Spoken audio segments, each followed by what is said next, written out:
এখানে মূল যেটা আমরা বের করে আসি সেটা হলো পুষ্টিহীনতা। একটা বাচ্চার যদি পুষ্টিহীন থাকে তাহলে তার ইমিউন সিস্টেম ডেভেলপ থাকে না।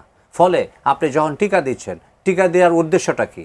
বাচ্চার শরীরে প্রটেক্টিভ অ্যান্টিবডি হবে। তো এখন একটা শিশু যদি পুষ্টিহীনতায় ভুগে তাহলে তার প্রটেক্টিভ অ্যান্টিবডি ডেভেলপ করবে না। সো আপনি টিকা দিলেও কিন্তু কাজ হবে না। সো আপনাকে ফার্স্ট অফ অল আমাদের এনশিওর করতে হবে যে আমাদের দেশের পুষ্টিহীনতাকে করা। যেমন আমি আমার এটার পরিমাণ কি অ্যাপ্রক্সিমেট একটু বলতে পারেন যে পুষ্টিহীন শিশুর সংখ্যা বাংলাদেশে দিন দিন বাড়ছে কিনা বা কেমন আছে? এক্স্যাক্টলি।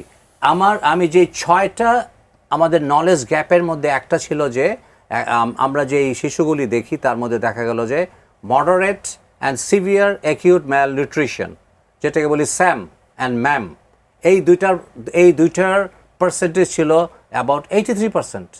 Just imagine 83%। এই 83%-এর মধ্যে দেখা গেল যে আমাদের মিজলসে যে শিশুগুলি মারা যায় তার মধ্যে ম্যাক্সিমামই ছিল আপনার পুষ্টিহীনতা। তাহলে দেখা যাচ্ছে যে আমাদের পুষ্টিহীনতাও ছিল একটা সবচেয়ে ইম্পর্টেন্ট ফ্যাক্টর, যে হামের টিকা দেওয়া হয় নাই, প্লাস টিকা যাদেরকেও দেওয়া হয়েছে তাদের শরীরে প্রটেক্টিভ অ্যান্টিবডি হয়নি। ফলে যেই কারণে এই জিনিসগুলি ঘটনা ঘটেছে।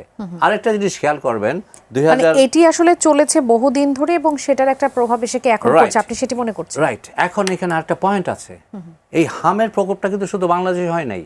আপনি যদি স্ট্যাটিস্টিক দেখেন ইউনাইটেড স্টেটসের 2024 সালে দেখবেন যে 2024 সালেও কিন্তু ইউনাইটেড স্টেটস, ইভেন ইউরোপিয়ান কান্ট্রিগুলোতে কিন্তু হাম আসলো।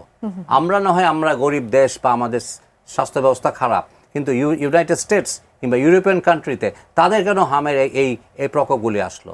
তো আমরা সেই জন্য বলছি যে আমাদের বাংলাদেশে স্পেশাল কিছু ফ্যাক্টর ছিল যেই কারণে এরকম ম্যাসিভ আকারে এবার হয়।